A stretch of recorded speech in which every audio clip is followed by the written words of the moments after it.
Good evening and welcome. Tonight we will be going over the history and geography of California in the United States. Now, if you're new to my channel, welcome. I'm ASMR Geographica, and I'm going over every region, state, province, department, what have you, in the world in alphabetical order. And we have reached beautiful California. And this is very exciting for me because this is my home. This is where I have lived most of my life. I was born in, so there it is, Walnut Creek, and grew up in this town here. And I will say, I am going to pronounce things in California with my California accent, because this town in my ASMR voice is pronounced Antioch, but that is not how we say it in the East Bay, which is right here. This is Antioch. I grew up in Antioch. I went to Antioch High School, so on and so forth. I'm from the East Bay. I have an East Bay accent, so I will let you guys know.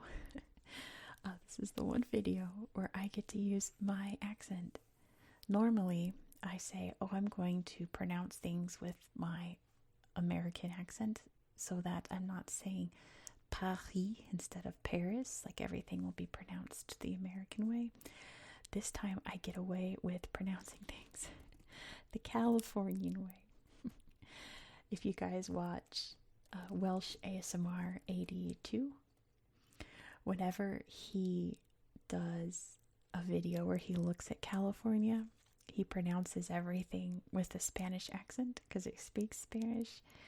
And I just, every time I think, if you came here and said, I am in Los Angeles, to someone here and you weren't Hispanic, they would literally look at you like you just came off the spaceship from Mars. Nobody pronounces things the Spanish way here. It is in the American Californian way. So with that in mind, let's go over the geography of beautiful California, my favorite place in the whole wide world. Gosh, where to start? It's so geographically diverse here. Let's start with the borders. You can see that it borders the state of Oregon and Nevada. Now, if you've been on my channel, you know that I say Mother Nature does not create straight lines, which means that if the border is a straight line, it's man-made. And that pretty much means there is nothing there. There's nothing to distinguish this part of the land from that part of the land. So they use lines of latitude and longitude to determine the boundaries. And that is very true here for the most part. This is on a line of longitude here with Oregon. And pretty much separating Nevada and California, there is nothing there. It is very mountainous, and down here quite deserty, flat. There is Lake Tahoe right here in the crook of the border of California and Nevada. Lake Tahoe is one of the more beautiful sights in California. It is this big, clear blue lake. And here in the Bay Area, I've said this in a couple videos, whenever we say we go to the lake, we're talking about Lake Tahoe. And if it's winter, we say we go to the snow, because it does not snow here in the San Francisco Bay Area, except on top of Mount Diablo right here.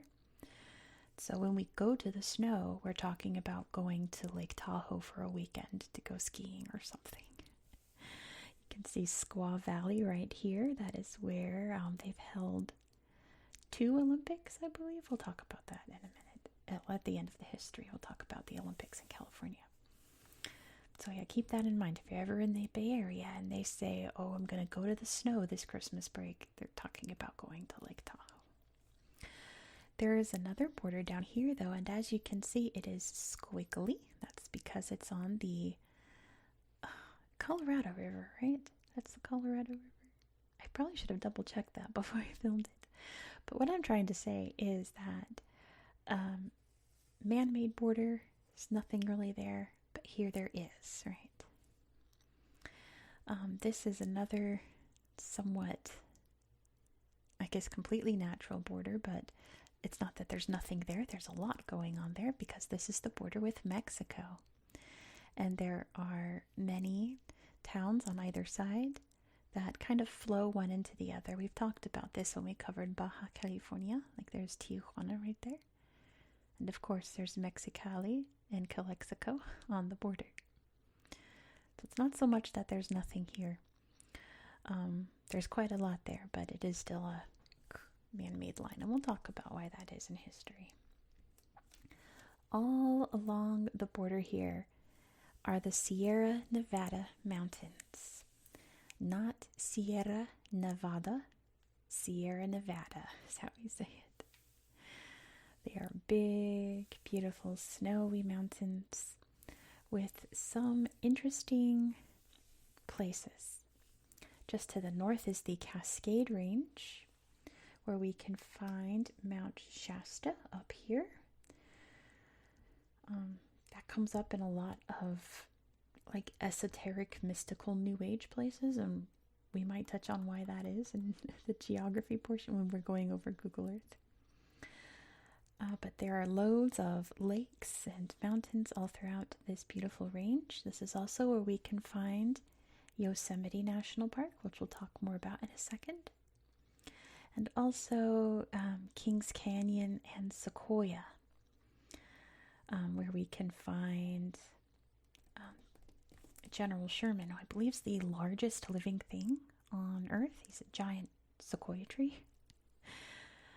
Also nearby in the White Mountains here, there's the Inyo Mountains. It's in the Inyo region, is Methuselah, which is one of the oldest trees on Earth.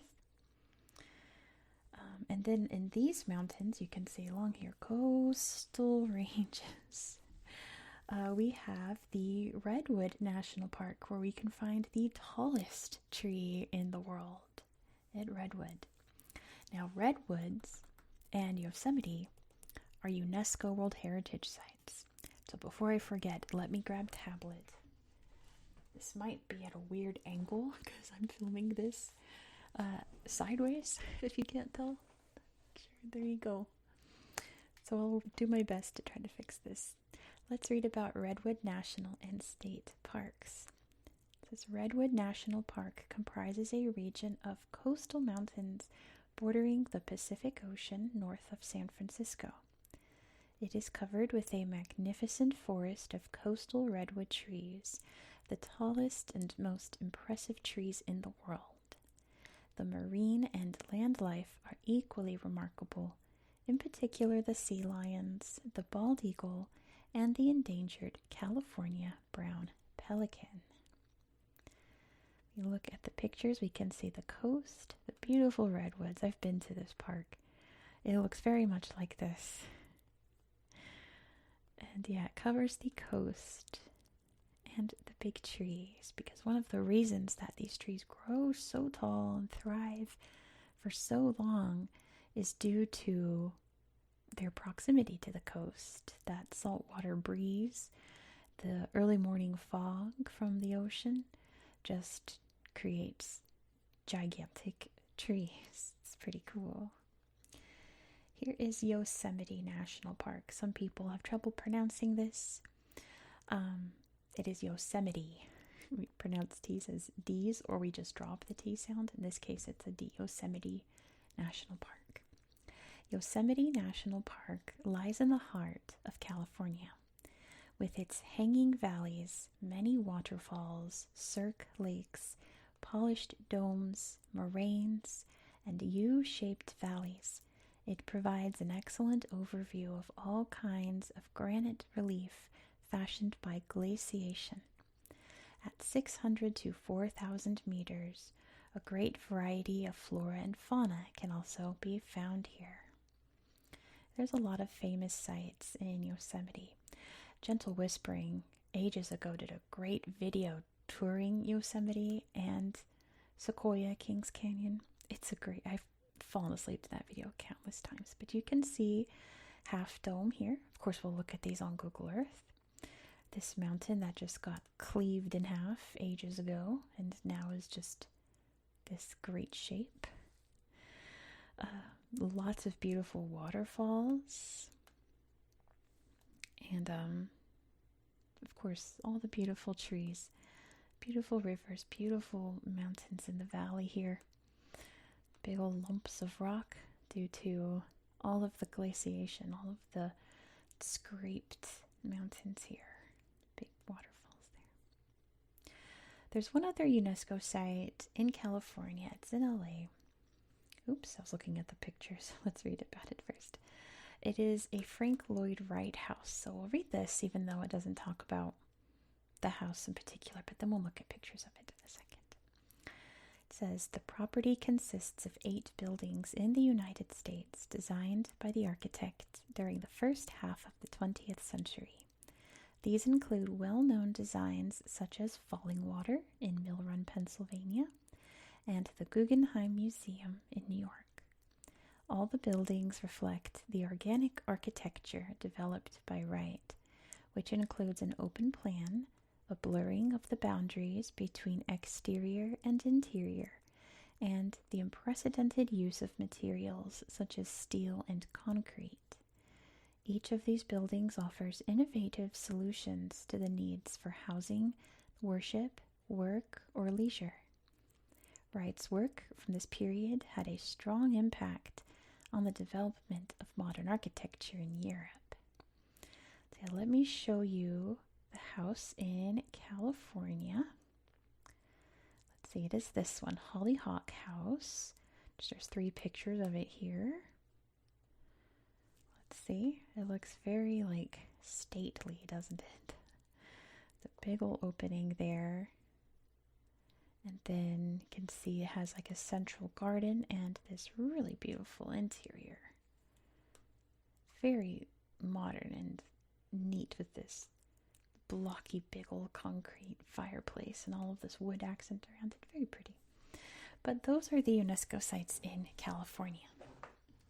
Put that over there and you can hear my squeaky chair as I move around. All right, we talked about the redwoods. Let's head a little farther south to the Bay Area, my home. This is the San Francisco Bay Area. Here is San Francisco on the peninsula here. Connecting the peninsula to the North Bay is the world-famous Golden Gate Bridge. Across the way over the Bay Bridge, we can find Oakland, that's the town, and Berkeley, Richmond, Concord, so on and so forth. That's how we pronounce them. Hayward's just to the south there, so on and so forth. I love the East Bay. In the North Bay, though, we have the beautiful Napa Valley. You can see Napa right there. Very famous for its wines. There's Clear Lake. I know a lot of people that go to Clear Lake every year. But yeah, Napa Valley, very famous for that in the North Bay. In the South Bay, you can just see in the crease of my book here, there's San Jose, the heart of Silicon Valley, which is pretty much like all of this here. Silicon Valley, nicknamed that because it is the home of many tech places. Lots of startups, lots of big companies there. It's countless, all down the peninsula into the South Bay are so many different big name tech companies for websites, apps, you name it. It's the heart of that in the USA. Let's go down. Let's actually go to the valleys now. This is the Central Valley.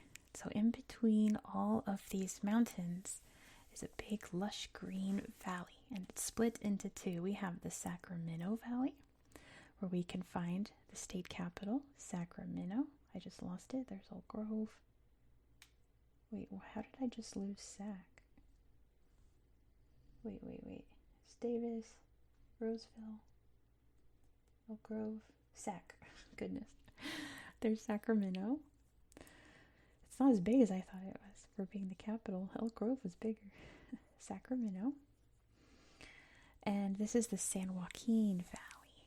San Joaquin Valley. It's pretty much all farmland, all the way up until you reach either the mountains or LA down here. Down here in this valley, we can find Bakersfield, which avoid that place. Yep, pretty much all these towns here. There's not much going on, and when there's not much going on, people find extracurriculars. You know what I'm saying? Usually illegal extracurriculars. It's not the most glamorous place. But down the coast here, this is Monterey Bay. We can find Monterey on that side and Santa Cruz on this side. Of course, we'll look at Monterey. If you've read John Steinbeck, you know Cannery Row. It's also home to one of the best aquariums in the whole wide world, the Monterey Bay Aquarium. Which, yes, that's how we pronounce it. It's Monterey. Monterey, though, is pretty much the dividing line between NorCal and SoCal. I've mentioned this a couple times on my channel whenever I'm talking about places that are one but have two very distinct cultures. NorCal mindset is quite different from SoCal mindset. Even to accent, how things are pronounced. For example, Highway 1 goes up along the coast here. We'll take a look at it, of course. It is one of the most beautiful stretches of road in the world. In San Francisco, we call it Highway 101, or just Highway 1 if you're down here. In SoCal, it's the 1, or it's the PCH, Pacific Coast Highway. There's a lot of different examples of just things that are pronounced completely different, accents are completely different, so on and so forth. Mindsets, sports teams, you name it. So here in SoCal, of course, we have LA, which stands for Los Angeles. But normally you would not say Los Angeles in everyday conversation unless you're saying Los Angeles County, using something very formal. It's LA. Yeah, pretty much you wouldn't say Los Angeles, you say LA. This is LA. Now, LA, people think it is one big city. It is actually many cities all lumped together in this giant megalopolis cluster. It is the second largest city in the United States. In LA, we have, let me just look down here. We've got Burbank, Pasadena, Glendale, Long Beach is there. There's Inglewood. Santa Monica is here. That's where I filmed the intro. I was there a few months ago. By the time you see this, the next week I'll be in Anaheim with my family at Disneyland. But yeah, Huntington Beach, Beverly Hills, of course. Hollywood is here. Hollywood. There's a lot happening here. So, usually when people say I'm from LA, they could mean Torrance. They could mean all kinds of different things, right? It's multiple cities in one, just all lumped together. Just off the coast of LA, though, you can see the Channel Islands. They're really beautiful. Most people go to Santa Catalina. From what I hear, I've never been, but they're all beautiful nature reserves. San Nicolas being famous, if you've read Island of the Blue Dolphins, that is the Island of the Blue Dolphins that the story is based on, the woman of San Nicolas Island. And then further down we have San Diego, another big metropolis there. A lot more beachy than LA. Not that there's no beaches in LA. I love beaches in LA, but San Diego is the surfer place to be. Then we move over here. This is the Mojave Desert, which is how we say it, Mojave Desert. where we can find Death Valley, the lowest point in North America, and also where the hottest land temperature ever recorded is located. This is the Mojave region over here. We have Joshua Tree here, beautiful park with beautiful Joshua trees. Down here's the Salton Sea. It used to be a resort area, but the lake got super polluted and now it's disgusting. But yeah, it's a very hot, dry, deserty. There's not much there. The drive from LA to Vegas is not fun. It is really boring. There's nothing there to see. That goes down into the Sonoran Desert in the south, which leads into Arizona and Mexico. And let me check my notes, make sure we got all that geography. I think I did. I think I got everything I wanted to say. Holy moly. Nailed it. Nope, I did forget one. Okay, I did forget one. I didn't nail it. I did not talk about Mount Whitney, which I think is right over here. Let me close. This map is so big. Mount Whitney is right. There's Mount Inyo. Mount Whitney. It's right here. Mount Whitney, this is just how we say it. Mount Whitney is the highest mountain in the lower 48 states.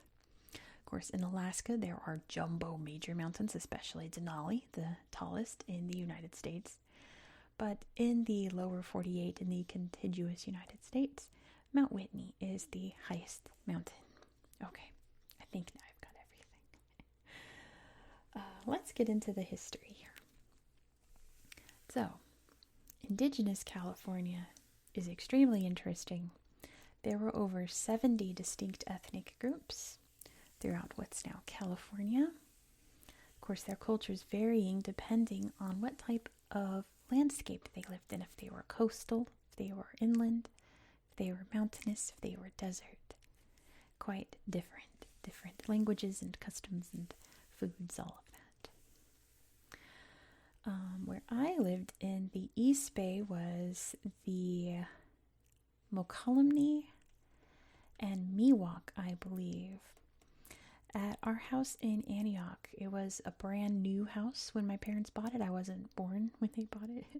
I was born maybe a year or so after they bought it, but it was like a brand new, just built house, and the backyard was still all dirt.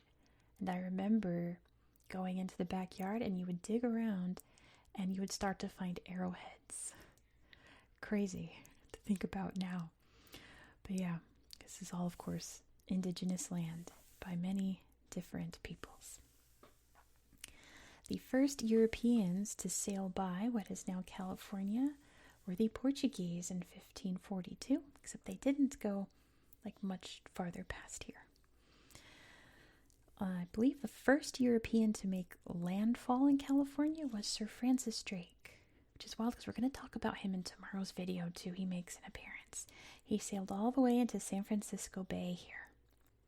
I had friends here in San Anselmo that went to Sir Francis Drake High School. But yeah, I believe he was the first European to actually boots on the ground here in California. But many other cultures came into contact here. It's believed a couple of Polynesian peoples probably sailed up. Of course, there is the Channel Islands indigenous groups there with their own individual cultures as well. I should have mentioned that, especially Island Blue Dolphins. But there were people from the Philippines that managed to reach California.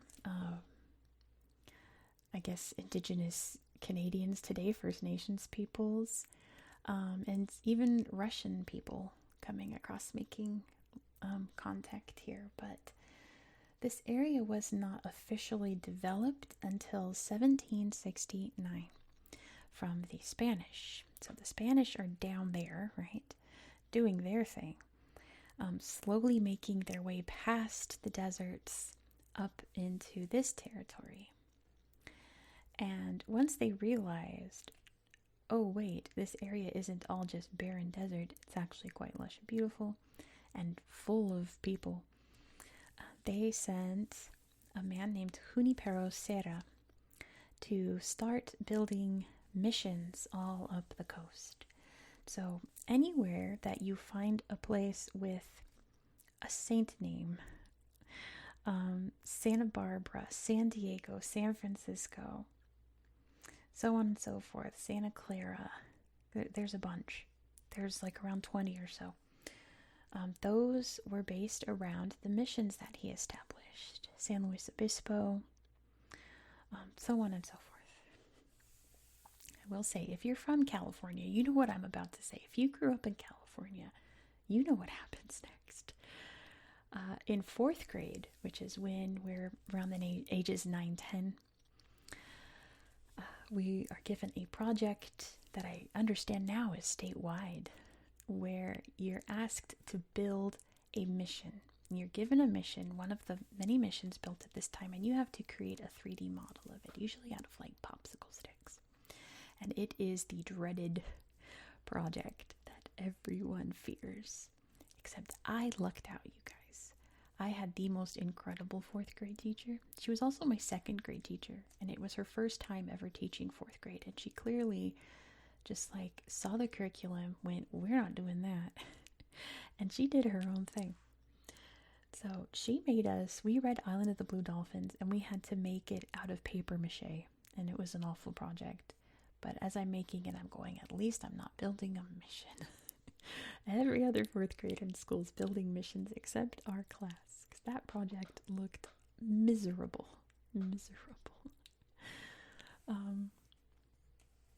I'll mention her again in a little bit in history. It'll come up. But yes, missions were constructed around the coastal areas here to convert the peoples here and put them to work. Gosh, you know what I'm trying to say.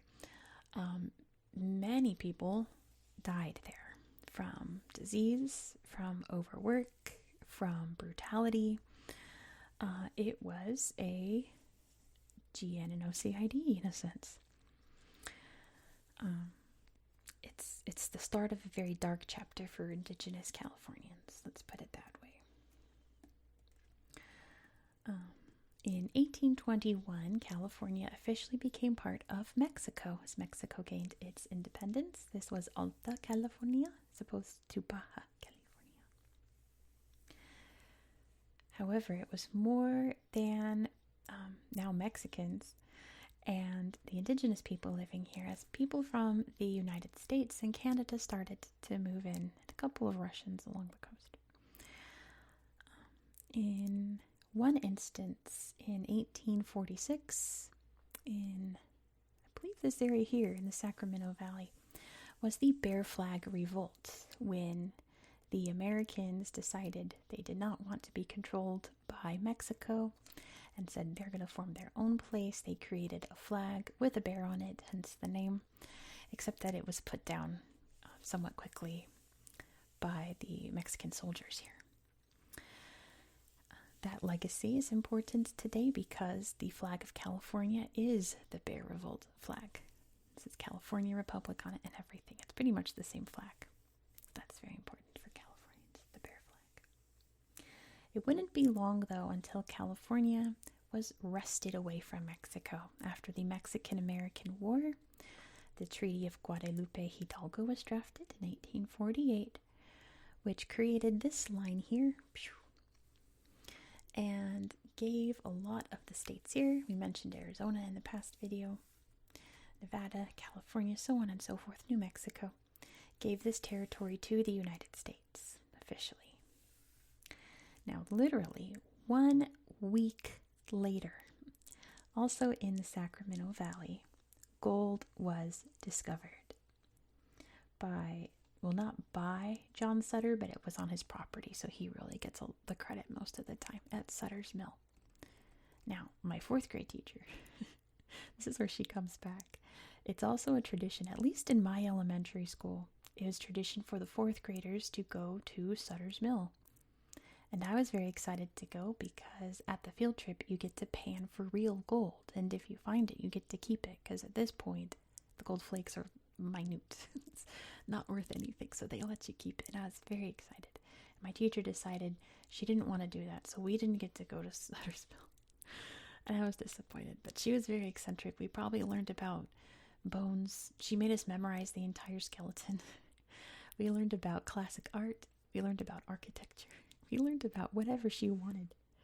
But that class really changed me because she taught me that if you have a passion, that if you're curious about something, just go look it up and learn it. And I've kept that with me ever since 4th grade. She also taught me geography. She got me into geography. So thank you, Miss Farrar, even though we didn't get to go to Suttersville. Oh well. So the gold rush happens. The California Gold Rush of 1849, which the San Francisco 49ers, who actually now play in San Jose, are named after the 49ers, who were people who rushed to California to mine for gold, booming the population. It rushed California's statehood, the United States, became a state in 1850. Sacramento was chosen to be the capital in 1854.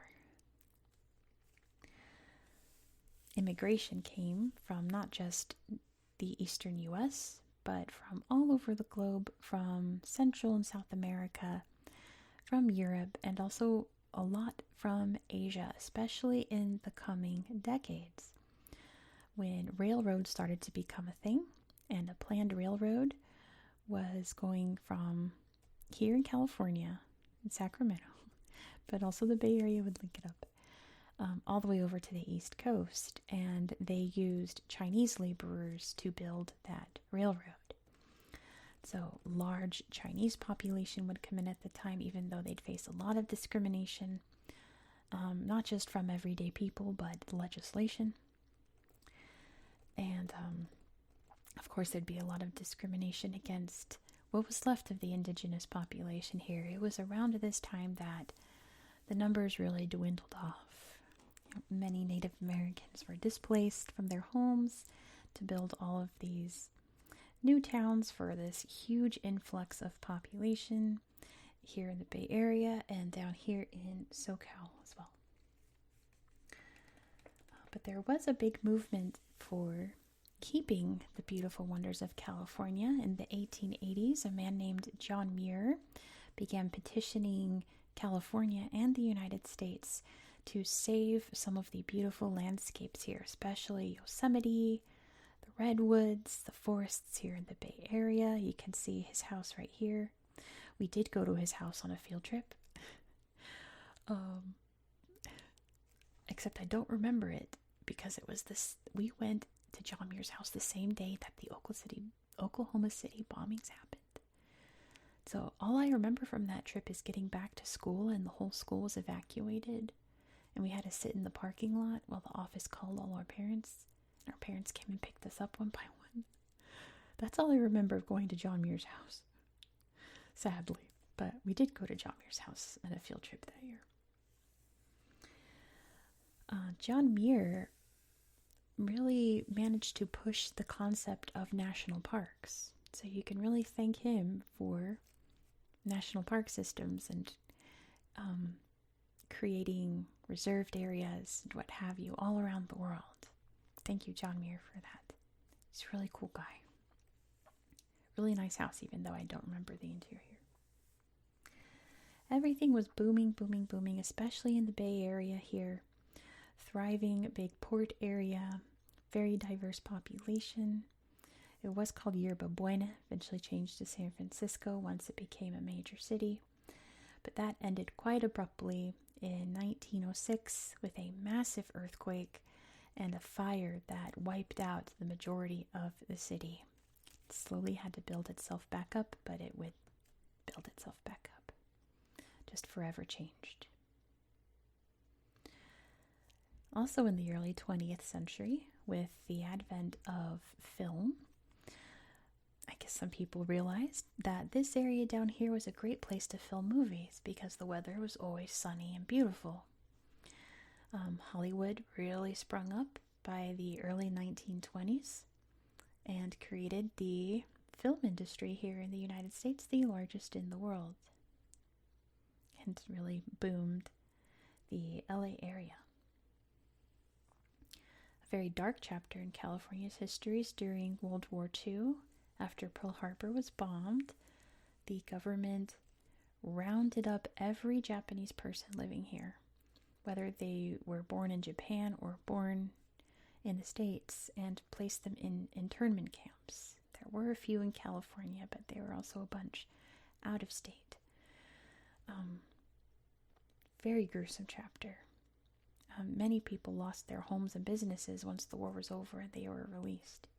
Their homes had been sold to other people's. Of course, they'd faced a lot of discrimination during that time after Pearl Harbor. The 1950s was the start of the technology boom down here in SoCal.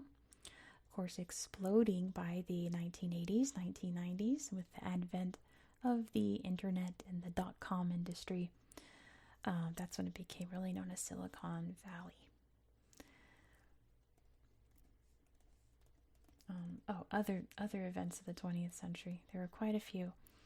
In the 1960s, here in the Central Valley, was a movement led by a man named Cesar Chavez. California now has Cesar Chavez Day. I think it's March 31st. It's a state holiday. He really pushed forward for the farm workers' rights and not using crop dusting as a method of pest control. What's the word I'm trying to think of? You know what I'm trying to say. Since it was harming and killing the farm workers here, many of whom couldn't speak up because they weren't citizens, they didn't speak English, they didn't have the right representation, so Cesar Chavez really gave that to them. In the 1970s, starting here in the Bay Area, was the big gay rights movement in California, which would spread throughout. 1969 was the Summer of Love, lots of hippies there, experimenting with various things and bodies, but gay rights really became a big issue in the early 1970s, especially with the election of Harvey Milk into the city's legislative branch. He was a representative, I believe, who was murdered at City Hall along with the mayor.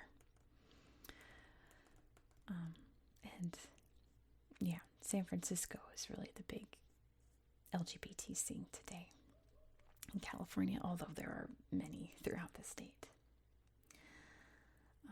That would really pick back up in the 2000s. One day, I got in my car early in the morning because I had a very early, it was like my freshman year of college. I had like a 9 a.m. class, and I had to leave at like 7 a.m. to fight traffic because the traffic here is outrageous. I mean, it's worse down here, but I turn on Alice 97.3 and hear the news that the mayor of San Francisco, Gavin Newsom, decided on a whim to make gay marriage legal, and he was just marrying people at the city hall. Just show up and he'll marry you. And it was wild.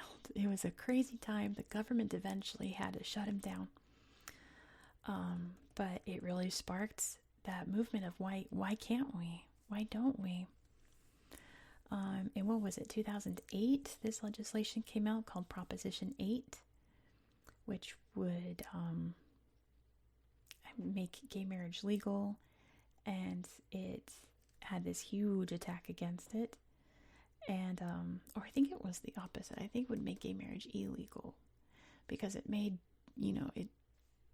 anyway, it was a huge to-do. It was horrible, but it was eventually repealed and paved the way for gay marriage to be legal in all 50 states. So there's that.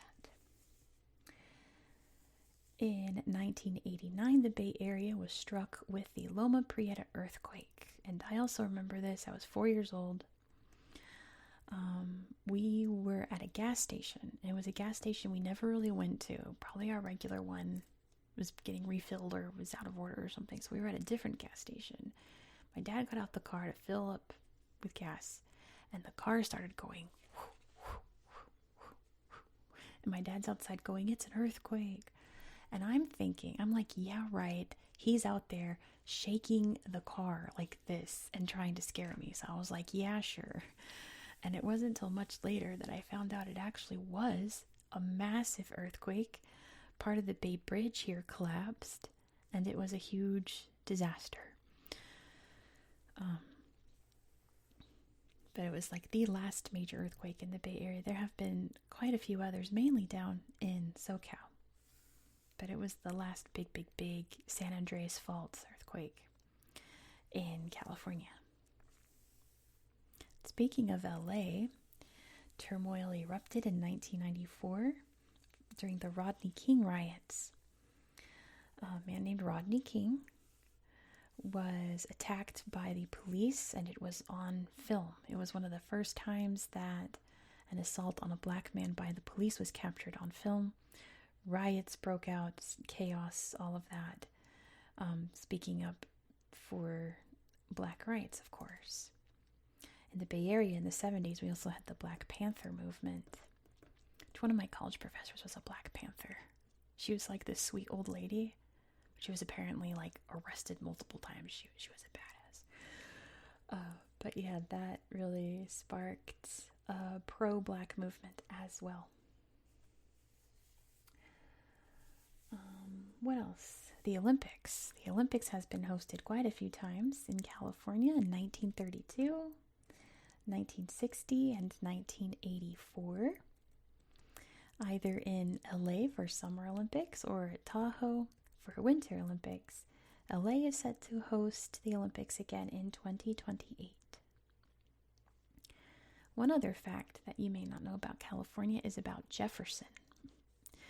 Who's heard of Jefferson? There is a movement that apparently started in the 1940s by people in like the very far right. So you can imagine, put those together, 1940s far right, you get it, who wanted all of NorCal and Southern Oregon to become a new state called Jefferson. That failed. They've pushed it multiple times. The size of Jefferson has shrunk and shrunk. Trying to create a new state, it's failed every time. So, listen, if you're in this area driving through and you see "Welcome to Jefferson" signs, you see people waving Jefferson flags outside their homes, keep going. Keep going. Don't stop there. That's Jefferson. You don't avoid the Jefferson areas. What else? I think that's about it for California history. Of course, so much has happened throughout California in many different ways. Pretty sure that here in the Bay Area was in 2020, we were the first place to get locked down for COVID. I remember it. It was March 16th, 2020. Remember it clearly. The last day I worked at that job that I really loved. And then various other counties went snowballed like days after that until the whole state was shut down. The first major COVID lockdown that we were told was only going to last 2 weeks and lasted for almost a year. But yeah, gosh, there's so much I could go over, but I'm going to cap it there. In a nutshell, that is the history of California. I could go on forever and ever about my home state. I love it very much. I had to move out in 2022. I moved over to Reno with my family. We now live up in Idaho, where we're in the woods. It reminds me a lot of the Tahoe area. It's a beautiful lake, gorgeous trees, and there are so many Californians here. The native Idahoans complain a lot about the huge Californian population in our town, driving up the prices. But I really think they're just complaining because there's now a bunch of liberals living in their town, you know what I mean? But pretty much if I introduced myself to like 10 people here, 8 of them will be from California, mostly from the Bay Area. It's wild. There's so many of us here. But yeah, it's the most populous state in California. There's still lots of people here. Many, many, many people living here. The traffic is a nightmare. Yeah, I think we should just head over to Google Earth and I'll yammer on about various other aspects of California as we look at everything. There's so much to see. Let's hop over to the tablet and we'll check out my favorite place in the whole wide world on Google Earth. Hello, editing Geographica here. I completely forgot to mention the extreme wildfires that have popped up around the state, usually around the summertime. They've been, exponentially getting worse and worse throughout the past 10 years or so. Of course, we can blame global warming and climate change for that, clearly due to very long droughts and lots of dry vegetation burning up very quickly. But the fires are getting really extreme, especially when you look at the January 2025 LA fire that did not really sweep through a huge grassy area reaching towns. It swept through the actual city, causing a lot of devastation.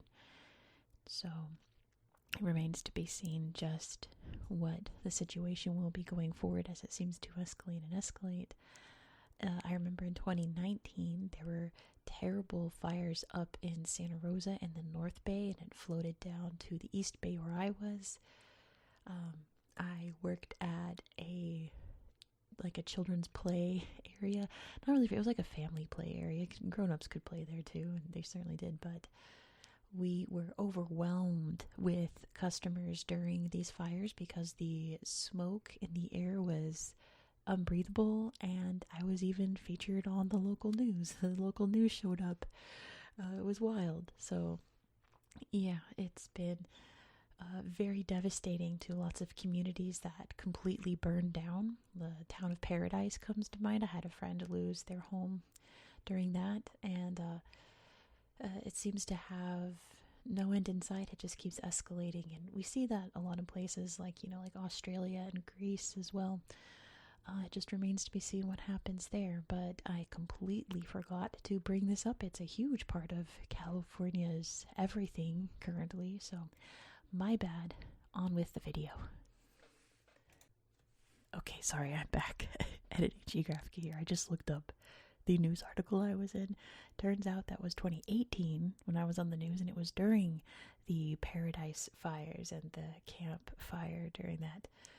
But it was also bad during 2019, but it was 2018 I was on the news. But I went to go to the article to screen cap a picture of me, but it looks like all the video and stuff is down, which is unfortunate. But yeah, it was crazy.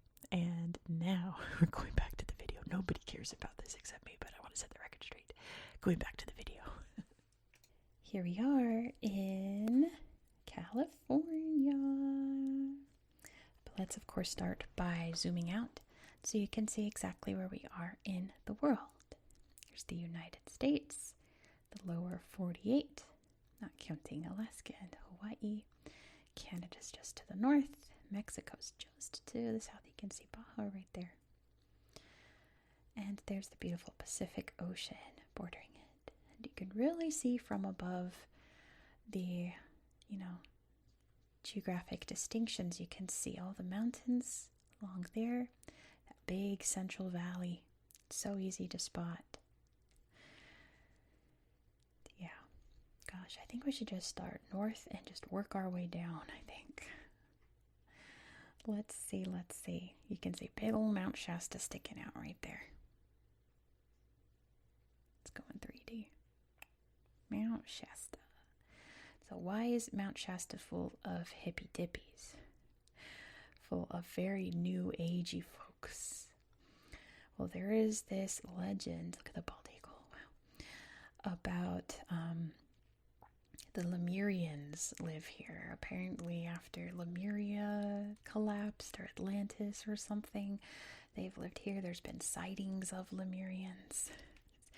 People go weirdly missing. UFO sightings, all of those things happen around here. But let me tell you something else about Mount Shasta. There is a town over here, put it back up so I can find it. There's a town nearby called Weed that was named long ago. But you can imagine the kind of crowd that moves to a town called Weed, right? It's so fun there. But listen, there's a certain type of person that lives in Weed. And I wonder if those types of people kind of experience, you know what I'm saying? They might see things that aren't there, is what I'm saying. They might ingest something and go wandering and see strange lights and creatures, is what I'm saying. That place is great. Wairika is also really cool. Drive up here on I-5, go into Oregon. Over here we have the Redwood National and State Parks. Here are the redwood trees. See, there's a person. That's the tree bottom. So you go, there's the beautiful coast as well. You go to these redwood trees and look up and you cannot see the tops. They are massive. And there are redwood trees all throughout the California coast. There's a banana slug. Very cute. There's redwood trees all throughout. And they are big. But these hit different. They are absolutely massive. You can't even describe it other than giant, big trees. Too big to even wrap your head around. It was like when I went to the Grand Canyon and looking at it, it's like, this doesn't look real. This looks like a painting. It doesn't look as deep as it is just because it's so huge that your brain can't comprehend it. It's like that with these trees. You look at them and you go I don't even understand what I'm looking at. It's stupid big. They're gigantic. They're so big. Lassen's pretty great, but we'll skip that for now. Let's go to Tahoe. Here is beautiful Lake Tahoe. You can see the border of California and Nevada running through it. South Lake Tahoe is really great. I've been there many times. If you go here, there's a place where you can have your foot in California and Nevada at the same time. And right at the cross, you hit these huge casinos. Because, of course, gambling's legal in Nevada. It's really interesting. But beautiful Lake Tahoe. Let's find a slideshow for Lake Tahoe. So South Tahoe is kind of like the summer destination. North Tahoe is the winter destination because that's where all of the skiing, as you can see, there's Incline Village. Let's look at North Tahoe.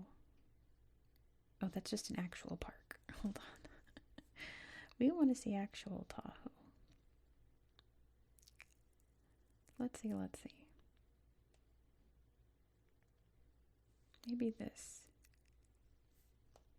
Yeah, there's Tahoe. Big blue Tahoe. It is a gorgeous lake and extremely clear. We took a glass bottom boat tour and you can just look straight down and it's clear like bottled water. You can see all the fishies and everything. It's so gorgeous here. The air is so crisp. It's amazing. Oh, you know what I didn't mention in history that I meant to? At the portion where I was supposed to be talking about people moving in from the United States, I did not talk about the Donner Party. We can find Donner Pass up here somewhere. See, there's 80.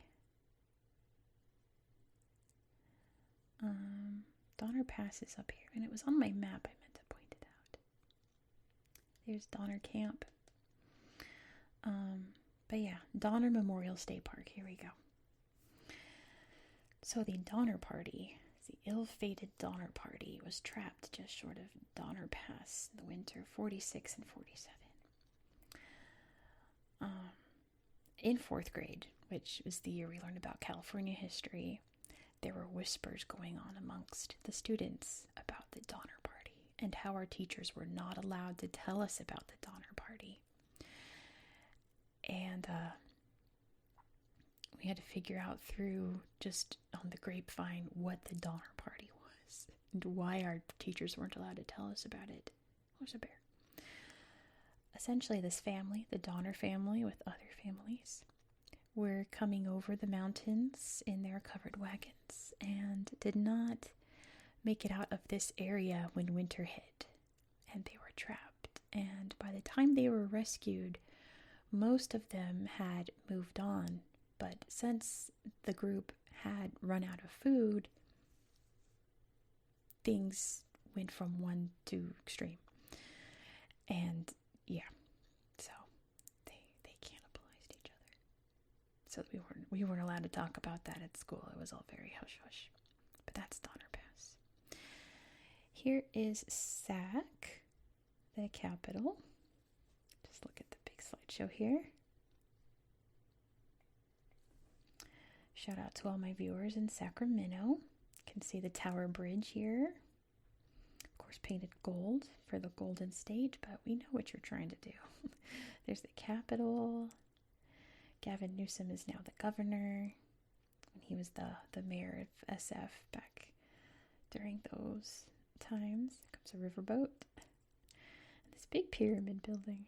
I always notice that whenever I'm at Sac. I think it's just an office building, but there's of course lots of historic sites around. Beautiful historic buildings and things on the Sacramento River.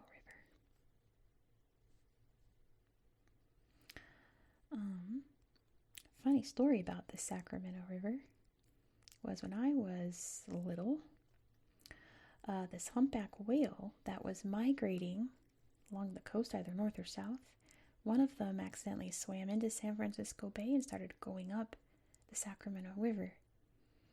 And then they finally got him out. The next season he came back because whales follow their paths. And they called him Humphrey. And I think he came back 2 or 3 times. And the last time he came, I was probably 3 or 4 years old. But other times humpback whales have swam up here by accident. I remember one year was a mother and her calf got trapped, and they were worried they weren't going to make it, but they got him out in time. Yay. This is the East Bay where I'm from. There's Antioch. I'll show you. You know what I'm going to show you? I didn't plan this. I'm going to show you the McDonald's where I got Topple. See, there's the In-N-Out. It's a little fast food area around here. There it is. This is the McDonald's where I got Topple. For real. There's a Habit there now. Nice. This burrito place that was a Taco Bell, but now it's been a bunch of different family restaurants using that drive-thru. There's the Burger King. Big Lowe's right there, which used to be where Casper's hot dogs was. Listen, oh my gosh, let me show you. Anyway, this is where I grew up, is Antioch. Casper's. Listen, people say if you're in the East Bay, if you're in Oakland, go to Roscoe's Chicken and Waffles, which I second that. Yes, Roscoe's Chicken and Waffles is great, but I say you go to the Casper's, which is over here somewhere. It's a Safeway. Casper's is near here. Did they not? There's the canal I'd always bike past, and not always, but I would frequently stop at the Casper's. Maybe it's before the Safeway. Oh, if it's gone, I'm gonna be crushed. There's Broadway Plaza. Oh, if Casper's is gone, that's a sad day. I'm probably not nearby. I used to bike down this trail here multiple times a week. Casper's is over here, right? Where is it? Oh, that's Ignacio. That's not it. Anyway. Oh no, that's the big bridge. Okay, I have passed it. Anyway, it's probably gone. That would be devastating. Anyway, wait, let me find the hospital. It's across from the hospital where I was born.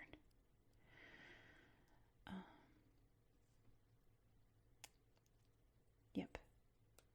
was born here. So the Caspers is over here. There's George's Giant Hamburgers. That place is pretty good too. It's alright. Oh my gosh, if Caspers is gone, I'm gonna be crushed. Look, there's the babushkas. There's the Dunkin'. It's right here. Ha ha ha ha. Jersey Mike's. The Caspers is gone, you guys. Oh, that's devastating. No. It was there when I was last there. But you know what is here?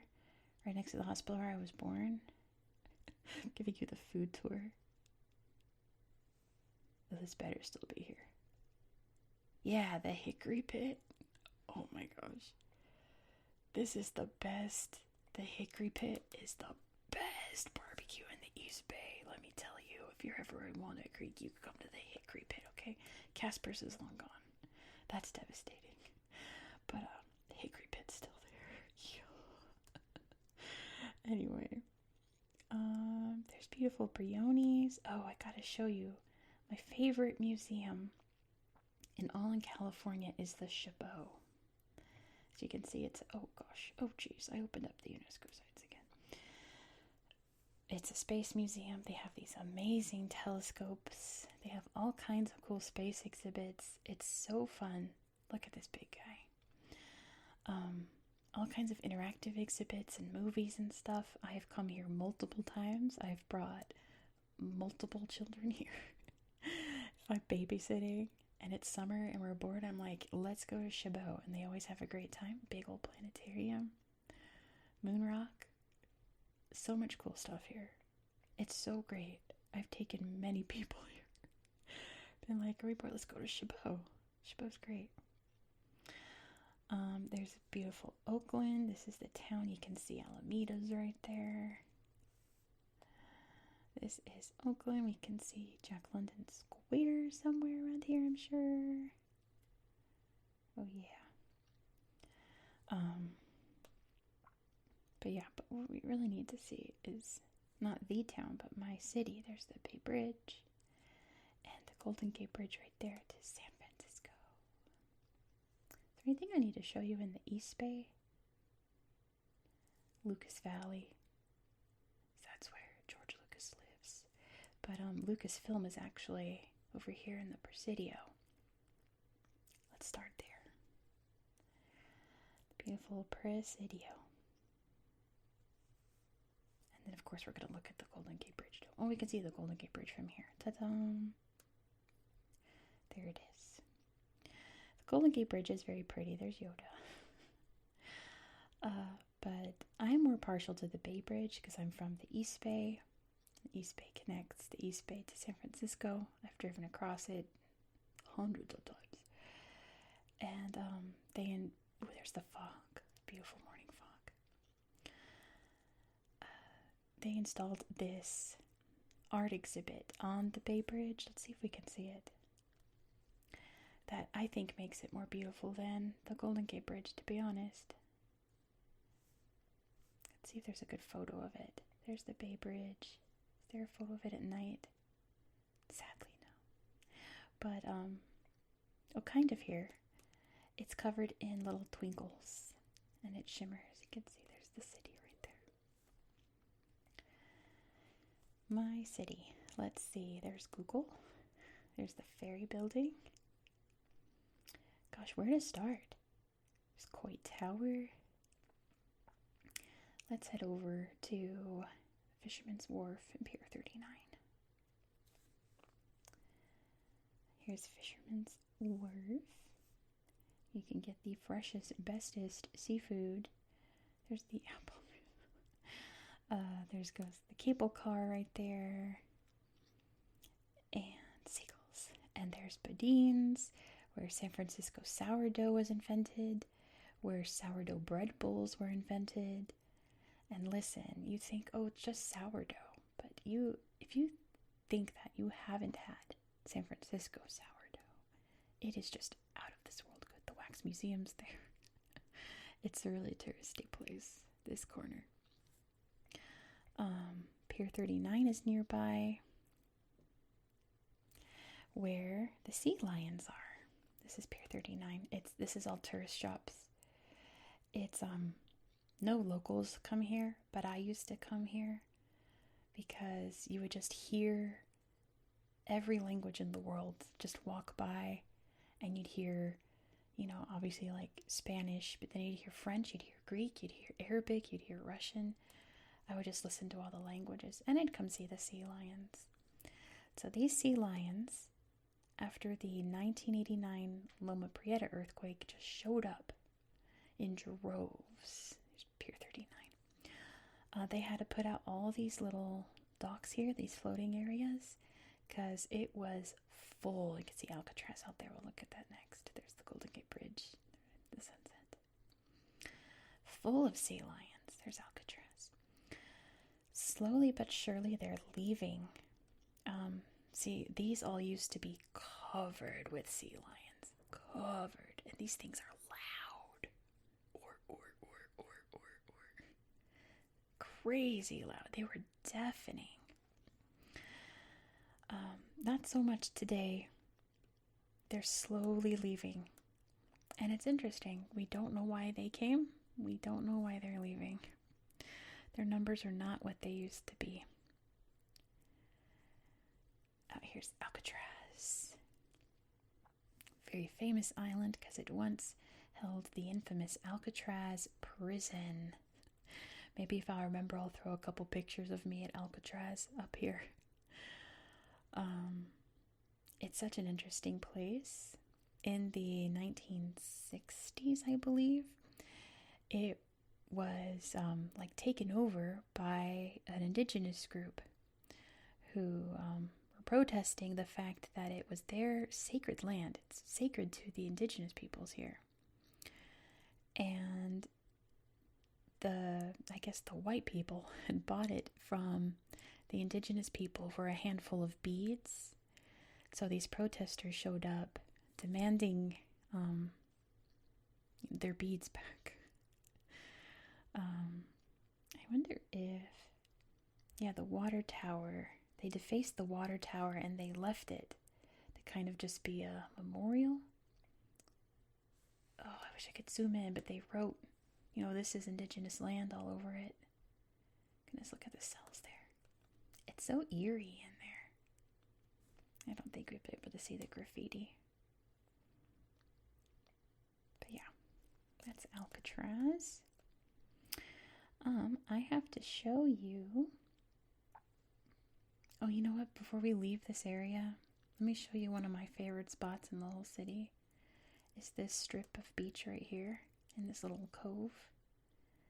Multiple times I would come here if I just needed peace and quiet, and I'd either sit on this rock wall or I'd go put my feet in the sand in the water, and I would just sit for hours.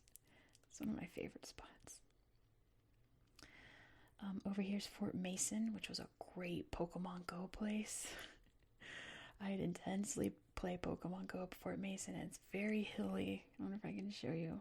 Well, you can't really tell from here. Lots of up and down hills at Fort Mason. Old military fort here. But yeah, it's mostly used for events now. Here's Lombard Street. Here we go. The crookedest street in the world. I never had the guts to drive down it. I almost did at one point, and when I realized I was driving down Lombard, I went like, wait, where am I? I made a hard right. Got out of there like, I don't want to drive down this street. I never have. I never had the guts to do it. Funny. What else is in the city I have to show you? There's the Cable Car Museum. Cable cars. I've never ridden one. Locals don't ride the cable cars. This is just for tourists. They go cling cling. One time I was over at the Haight, and it was a stop sign, and I guess my mind wandered trying to figure out when it was my turn, and behind me was this bam, bam, bam, and I went, whoa, and I looked, and there was this cable car behind me honking at me, and I went, I'm going, and I drove off. Oh, it was so jarringly loud. Got honked at by the cable car. Let's go look at the Haight over here by the Panhandle. This is Golden Gate Park. It's beautiful. All the cool museums are there.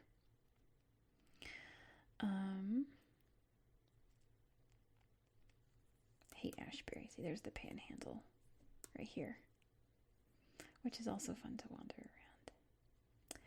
But over here by Amoeba, gosh, there was a McDonald's over here too. I'd always park at the McDonald's over here. Where is it? And I'd buy like a small fry, and then I would just stay there while I shopped around.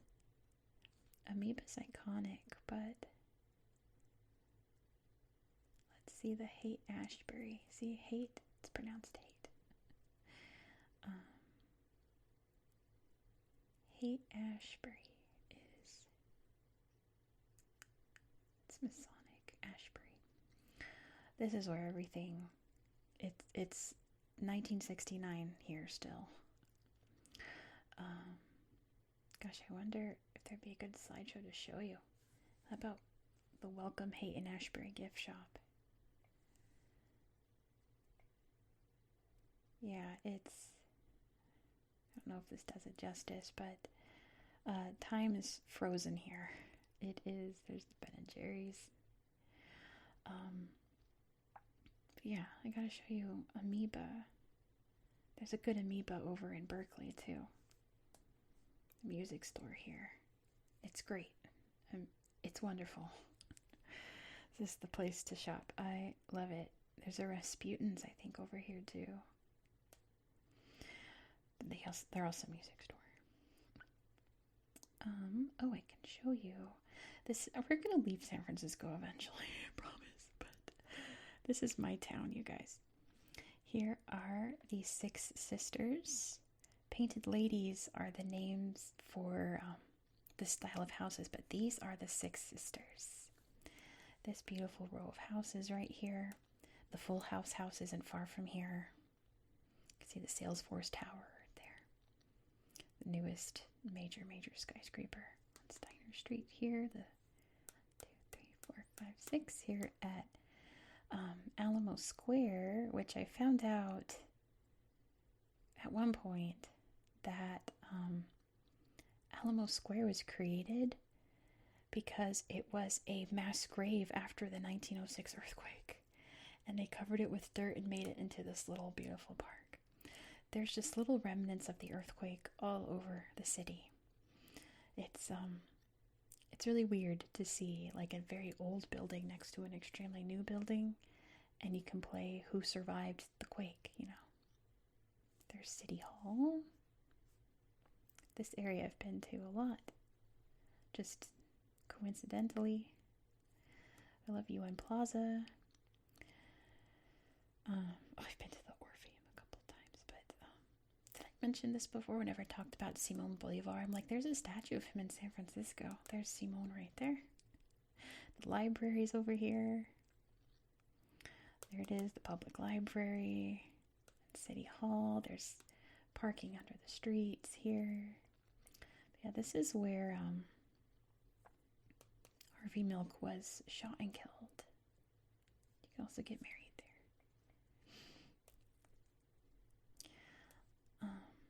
Let's go check out the Castro. There's Dolores Park is great. Oh, great. Hold on. We're crashing. 1 second.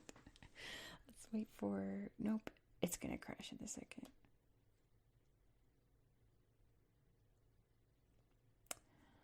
There's the Mission. Love the Mission District. That's where you go to eat. It's the best Mexican food there. But we want to go, there's Dolores Heights, there's the Castro. This is the gay neighborhood. The GLBT Museum is amazing. Amazing. Lots of incredible items here. I had a friend who used to work here, so there's some great exhibits. They have the jacket that Harvey Milk wore when he was killed. don't know if they'll show it in here. The original rainbow flag being flown during Pride. No, but yeah, the Castro Theater is over here. Also great shopping in the Castro. Holy moly, the thrifting here is out of this world. But on the Castro, you'll find somewhere over here the camera store that Harvey Milk ran.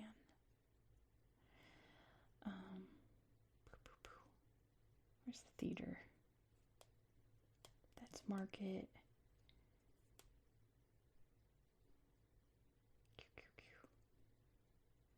Gosh, there it is. It's so hard to figure this place out from above. But this is what the neighborhood's named after, is the beautiful Castro Theater, which I've seen some great performances at. It's wonderful.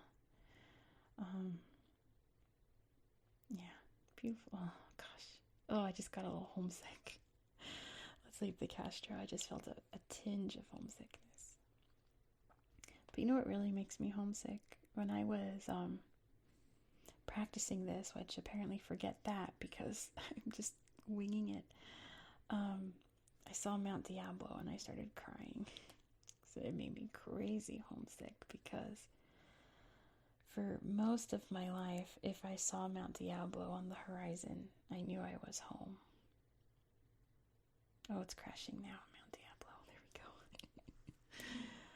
All right, before I get all mushy-gushy, let's leave the Bay Area. Let's head to the South Bay, actually. There's Mount Diablo. Gosh, I miss this place. Oh, I'm feeling it now. Oh, heartbreak. This is my home right here. The East Bay. Oh, we didn't even look at Berkeley, though. Oh my gosh, we gotta go on Telegraph. The shopping there is unreal. Not at Target, but down here by the university. There's a great Rasputin Records down here. There's the Blondie's Pizza. Gotta go to Blondie's Pizza. Oh my gosh. Is this Telegraph? That's university. Hearst. Am I turned around? There's Shattuck. Telegraph. I am turned around. There's the other good Amoeba, but I like Amoeba in SF more than the one in Berkeley. Where's Blondie's? It's around here. I had a friend who went to Berkeley and lived above the Blondie's. Her dorm room was, oh my god, top dog is so she lived above the Blondie's and it would smell amazing in her dorm room. Oh my gosh, there it is.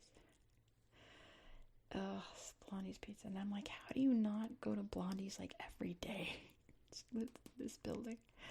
Going to school here. This is Cal. This is Berkeley right here. University of California, Berkeley. But yeah.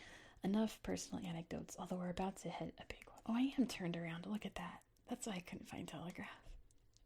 Goes that way. Anyway.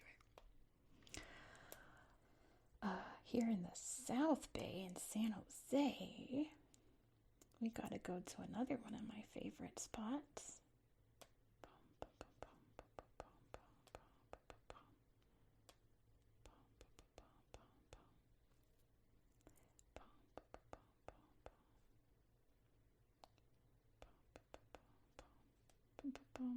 Here's the airport. It is on this side. SAP Center. This is where the San Jose Sharks play. There's a nice park over here, but this is a shark. Let's go Sharks. Pew, pew, pew, pew, pew. This is my home. Oh, they're doing a dirt rally there. There's all kinds of events they host here. There's basketball. But yeah, this is where my Sharks play. That's Brent Burns. I think he's on the Devils now. That's Brett Hedican. I ran into him one time. Yeah, they have concerts. I saw G-Dragon here. Look at my Sharks. I saw the Spice Girls here. It was a terrible show, but it was... That's Tomash Hurdle. Which is funny because now he's on the Golden Knights, so they're playing in this picture. My Sharks are terrible now. Listen, being a Sharks fan in the last 2 decades has been amazing. So many memories, so much fun. The past 5 years have been miserable. We are the worst team in the NHL now. But also I have to show you in San Jose, or just outside in Santa Clara, is the Winchester Mystery House. This place rocks. It's all haunted, spooky. If you don't know, the legend is that Sarah Winchester was told by a spirit medium that she had to continually build a house forever to trap the spirits in there that had been killed by the Winchester rifles, because she was the heiress. And so it's this huge maze house, and it's great. It really lives up to the hype. It's very spooky. Always recommend you come here. I remember one of my friends was visiting up here. See the staircase that leads to nowhere? They put the mirror there so you can see, so you don't walk up it. It leads to the ceiling. It's great. I had to work that day. She's like, well, what should we do to see? And I was like, just go to the Winchester Mystery House. And she was like, I had the best time. And she's been back multiple times. She was like, that place was amazing. It's great. It's great, great. Up here is Levi's. That's where the Niners play. That's where the next Super Bowl's gonna be. But yeah, San Jose is a great town. Milpitas is nice. Pilltown. Fremont. So, oh my gosh. I feel like I've driven down 680 so many times to go to Sharks games. Oh my gosh. I can't even tell you how many times. Anyway, next, Monterey Bay. Here's Santa Cruz. I can't tell you how many summers I spent on this beach. This is the boardwalk right here. The Santa Cruz Beach Boardwalk. In the warm California sun. Boardwalk. It's great. It's just a fun little kitschy play park on the beach. But you know me. If you've seen my videos, you know I wasn't just sitting on this beach doing nothing. No. I was in the water. I was swimming in the cold ocean, splashing, having a great time. Every summer, at least once. You'd see the sea lions out here. Some years they'd be like, oh, there was a great white sighting. And I'd be like, worth it, get in the water. I love Santa Cruz. This whole town is a vibe. I love Santa Cruz. It's so wonderful there. But down here is Monterey, where we can find, let's see, up here, somewhere along the shore, we'll find the, gosh, where is it? There's Otter Point.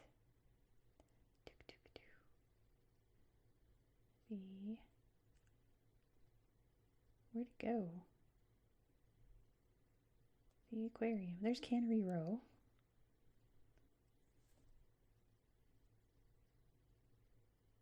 This is it. It's gotta be it. Why is nothing? Okay, well that's the... Let me type it in. Monterey Bay Aquarium. There we go. See, I told you. It is probably the best aquarium in the United States easily. Definitely some of the world's best aquariums. It's great for all the preservation they do out here in the bay. There's kelp forests out in the water. They got penguins too. I love penguins. I remember just like staring in awe seeing penguins for the first time as a child. I love penguins. Yeah, the kelp forests out there are home to the sea otters. The kelp forests like these. That was the one annoying thing about swimming in Santa Cruz, was you'd get covered in seaweed. But yeah, they do a lot to preserve the wildlife out here in Monterey Bay. Let's go down to Carmel. Is probably one of the most beautiful towns in the world. see if the slideshow kind of shows it. Yeah, like, it's just everything is beautiful here. Carmel's a special town. You just kind of walk around and be like, whoa, and there's their mission. Thankfully, I didn't have to build a mission. Ha ha ha. See, all the houses look like this. It's very whimsical, Carmel. Yeah, there's the mission right there. But then down here, we'll go to Big Sur.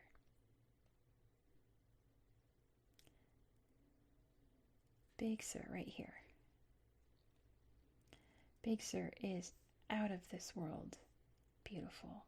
All those famous pictures you've seen of Highway 1 along the coast is going through Big Sur. Look at this place. See, that's Highway 1. Going along the coast, one of the most beautiful drives you will ever take. You just take it in. It is stunning. Big Sur is unreal and how beautiful it is. The little beaches there. Of course, be careful driving. You hear every year about someone drove off the edge. You gotta be careful driving around here. Let's head down. I guess we're gonna hit LA next, right?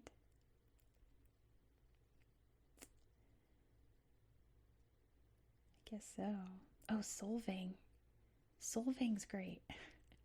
Solvang's a fun town. It was founded by Danish immigrants. So everything is extremely Danish. A big windmill. You get all the authentic Danish food. It's all super quaint and cute. It's a great little, look how cute. Solvang rocks.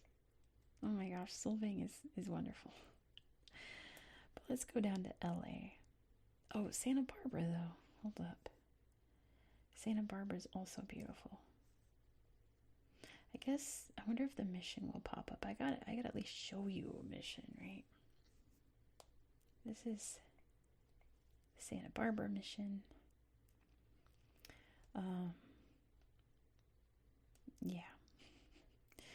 I'm like, place of atrocities, but this is where California's history began, was at these buildings. Oh, there he is right there.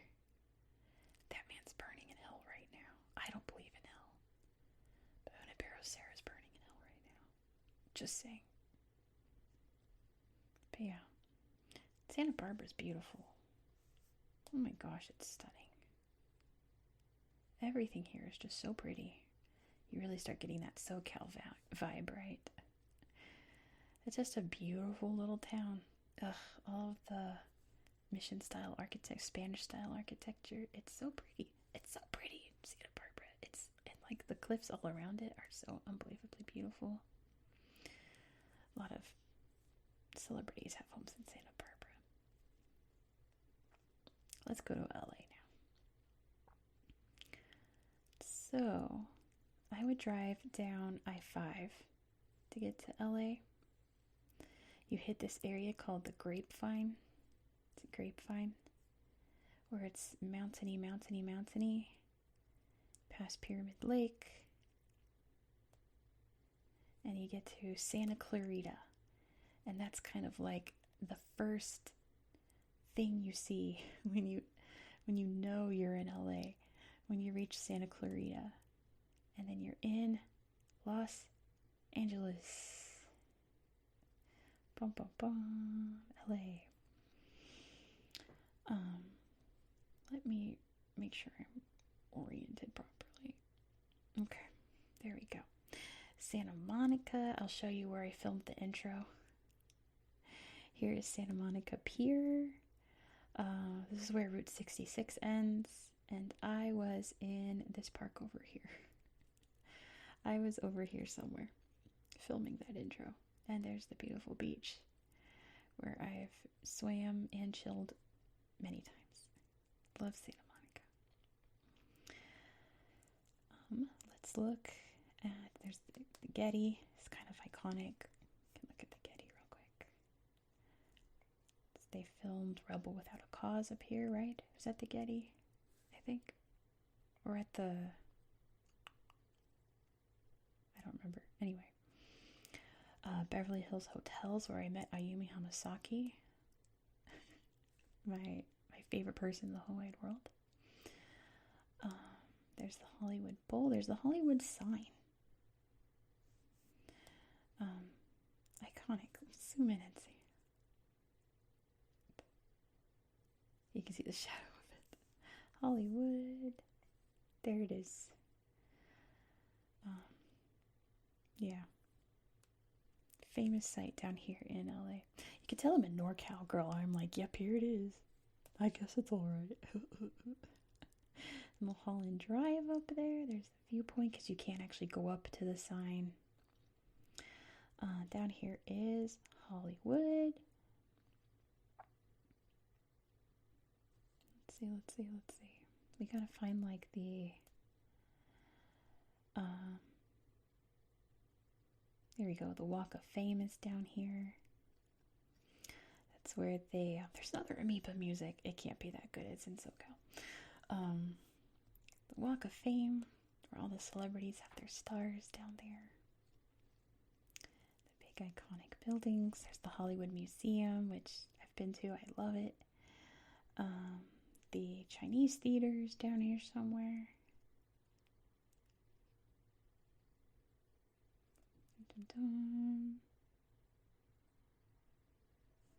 There's the Wax Museum. There's a Chinese theater where I don't think it's called that anymore officially. I thought they changed the name. But this is where the celebrities would put their handprints in the cement. I don't know if there's any pictures of it. There's the Roosevelt, where the first Academy Awards are held. No, I'm not showing the outside.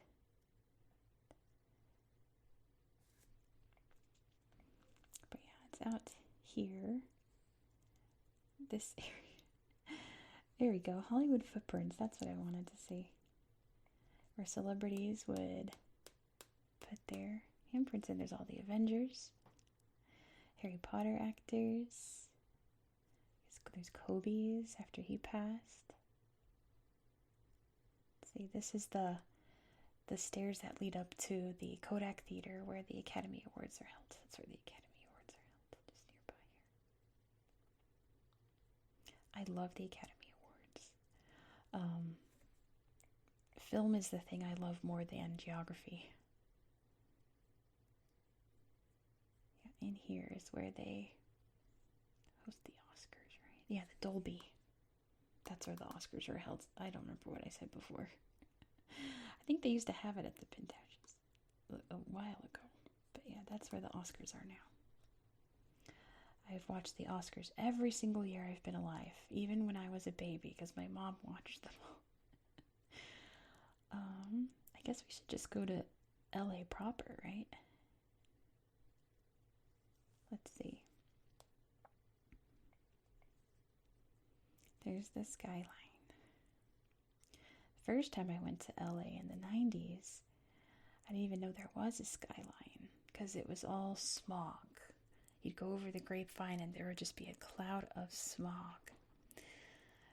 But times have changed and environmental laws have been passed and it's now much clearer. There are smoggy days, but that's where they filmed Trouble Without a Cause up there. Much clearer now. It's still kind of a dirty city, but yeah, it's much better now.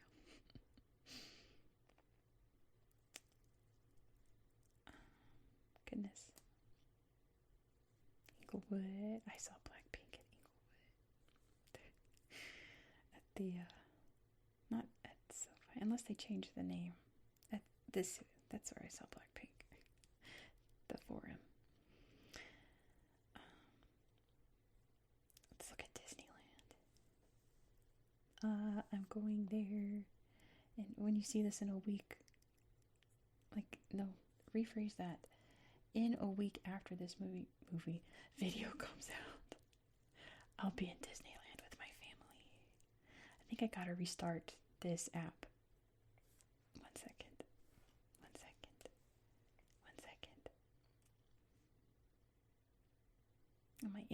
have gone out. And now it can't load. Great. Oh, there it goes. All right, we're loading. And we're here. Disneyland. It's still struggling. There's Walt and the Sleeping Beauty Castle. There's Small World. I love Small World. Unironically, I think it's a great ride. See, the last time I was at Disneyland was 2019.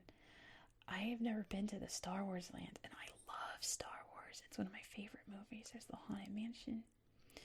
So I'm very excited to go finally see Star Wars. There's the Matterhorn, Toontown, which is all redone since I've been there. We're very excited because one of my nephews is very much on the spectrum, nonverbal and all that. Ooh, it's not loading anything. But he has hyperfixated on Mickey, Minnie, Goofy, Donald, Daisy, all of them. So he's gonna go see them and he's gonna lose his mind. I cannot wait to be there when he first sees Mickey. He's gonna absolutely lose it. We're getting all unloady. We're getting blobby. Let's see if we can look at Santa Catalina. Darn. Okay, let me reload this one more time. You know, I told my tablet, you better not give me any problems during California because this is going to be a long one. And it was like, oh, don't worry. It did not speak to me. But I like to imagine that it would. All right, this is much better. I wonder if I can just, surely there's a slideshow for Santa Catalina. Here we go. I was just hoping one for the whole island, but I guess we can't have everything we want, huh? Let's look at the Eagle's Nest. Oh, wow. Okay, it's an actual Eagle's Nest. But yeah, these are the Channel Islands here. Surely, here we go. I was like, there's got to be a slideshow for the whole islands. There's San Nicolas Island, Island of the Blue Dolphins, which is a great book, by the way. It's just that, you know, it was assigned reading in school. But also I had to make that paper mache Island of the Blue Dolphins over winter break, and it was so time consuming, so stressful. Over winter break, like, everyone, including me, turned in their island with the paper mache still wet. Because at what point over winter break are we going to make the Island of the Blue Dolphins? It's Christmas and we're 9. Why would you make us do work over Christmas? Here's San Diego. I've never been to San Diego. Oh, we're not loading. But yeah, there's a huge zoo, and SeaWorld and Legoland are here. There's San Diego, like the last major city before you hit Mexico. I'm sure it's great. I'm not knocking San Diego. I've just never been to the city. I had opportunities to, but I didn't. I did not. All right, let's move around. Here's the Salton Sea. Now, I wonder if I can find, I probably should have looked this up, but it's also not loading. The Salton Sea was a big resort area. There we go, we're loaded now. Back in the day, but pollution poisoned this lake, and it's basically a dead lake. It's a toxic lake. So all of the resorts closed. Yeah, Bombay Beach is no more. The water's also like receded a lot. Does that say?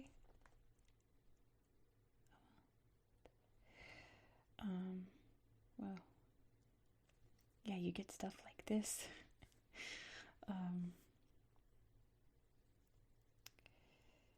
Yeah, I wonder if I can find one of those cool slideshows. Let's see if Sneaker Beach has any. Of just like old, rotted beach resort. Nope, okay. It doesn't want to load, but as always, I highly recommend you check out California in your own free time. You'll find so much stuff. It's great. Love it. Salton Sea Beach.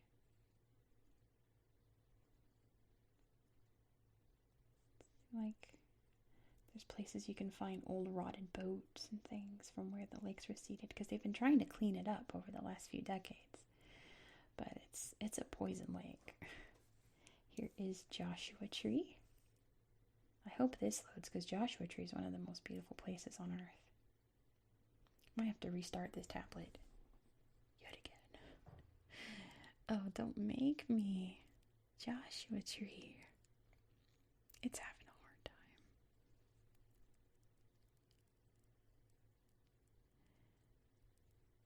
It's having a hard time. Okay, I think I'm just gonna do a quick cut. Walk 3 steps that way toward the router, and then it'll load just fine, and then I'll come back, okay? Be right back. Alright, we're back, and it loaded in like less than a second. Beautiful Joshua Tree. So this is a Joshua Tree here. Absolutely stunning place. I've never been, but I've heard great stories about people camping here at Joshua Tree, and just amazed by the intense beauty of this area. So this is in the Mojave, and yeah, it's just a stunning, beautiful desert. It's the Joshua Trees. Let's go to Death Valley. Mojave Reserve, but we're gonna look at Death Valley National Park.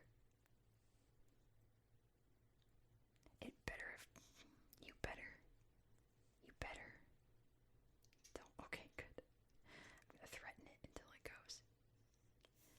I'm gonna have to get like a router extender in here or something, because this is getting crazy.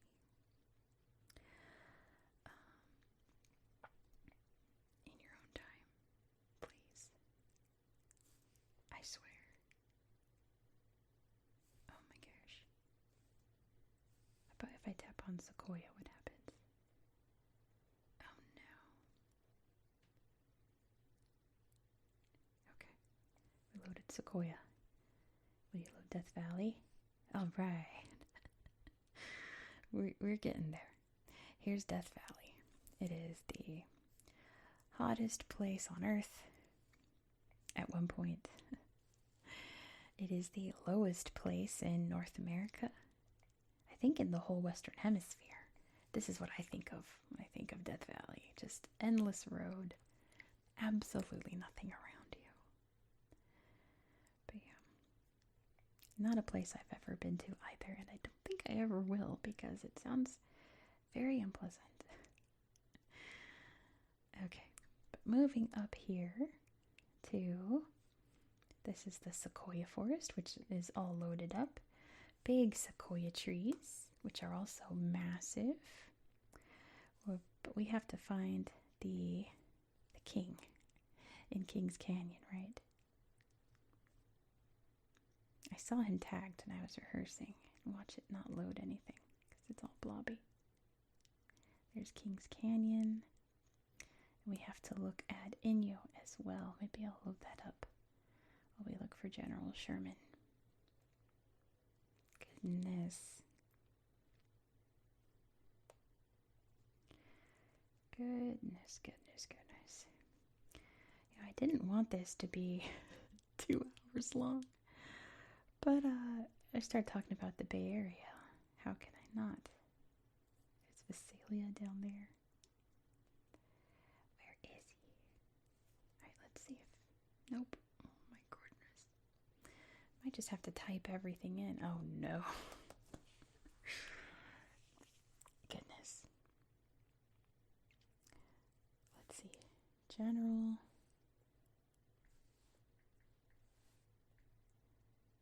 Sherman. Let's see what happens. There he is. here is General Sherman, the largest known living single stem tree on Earth. And he big. I guess he uses he, him pronouns, but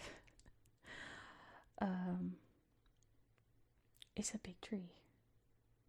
See, here's a sequoia tree knocked down, and there's a person sitting on the roots. They're very big. It's like very large, like it's rotund. Not as tall as the redwoods, but still very tall. But they are thick with two C's. Let's just put it that way. We need to look at Inyo because there's something I want to show you there. The Black Mountains, it's in the White Mountains, but I'm pretty sure that this slideshow has what I want to show you. Any minute now. I wonder if I can type in that tree too. Even though. Let's see what happens. Oh goodness. I'm so disappointed. I'm almost done. I only have a couple more places to show you. The Methuselah tree. Perfect. Methuselah Grove. So this is one of the oldest trees in the world. It is about to reach 5,000 years old. At least we think that's the tree, because it's not marked, because I don't want anyone trying to destroy it. But it's a bristlecone pine, land of the ancients. My mom was a lot like me in that she loved learning about geography and history, but when she was a kid, you had to go out and buy encyclopedias because there was no internet. And she read in this encyclopedia about Methuselah. She even showed me at one time the book that she read. And she decided when she was 16, she said, when I die, I want my ashes scattered at that tree. And we made that happen for her. So my mom's ashes are out here, you guys, with Methuselah. It was her biggest wish. And we made that happen for her. Mount Whitney is nearby here. I wonder if Mount Whitney will pop up for us. This is, it was going so well. At least everything in the bay loaded, right? At least that loaded. I guess we don't really need to look at Mount Whitney, but it would be nice to show you guys the biggest mountain in the 48 states.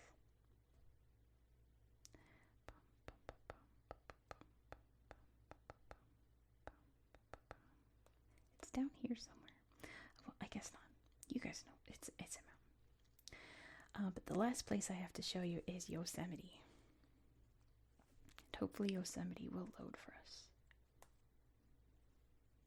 It better. It's a miracle. Yeah, this is what I think of when I think Yosemite. We've got Yosemite Falls there, or it's Bridal Veil Falls. I can't remember which one it is. That might be Bridal Veil. And the big cliffs, and you can see the half dome back there. This is Yosemite Valley. Stunning. See half dome. So pretty. There's all kinds of waterfalls and big cliffs. People free climb that guy. And I don't know why. I think that's Bridal Veil. Or I don't know. There's like so many different waterfalls. El Capitan, that's what the big rock is called. El Capitan. That big one I just showed you. That people like to free climb. That's Yosemite. Oh, I didn't show you John Muir's house. That's okay. I don't even remember what it looks like on the inside anyway.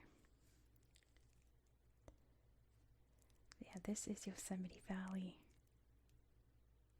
Beautiful, beautiful. Let's end it on Half Dome. Hopefully I didn't forget to show you anything. Oh, now we're loading. Anyway, we'll end it here. Thank you so much for watching. if you're new here, usually my videos aren't this long. But this is my home.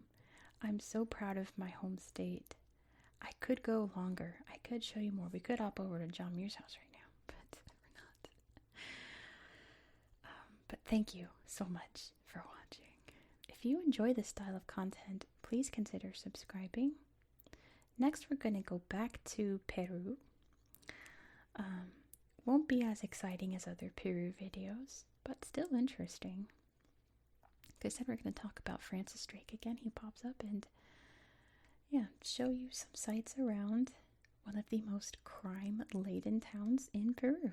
So be sure to subscribe so you won't miss out. That's beautiful Yosemite Valley right there.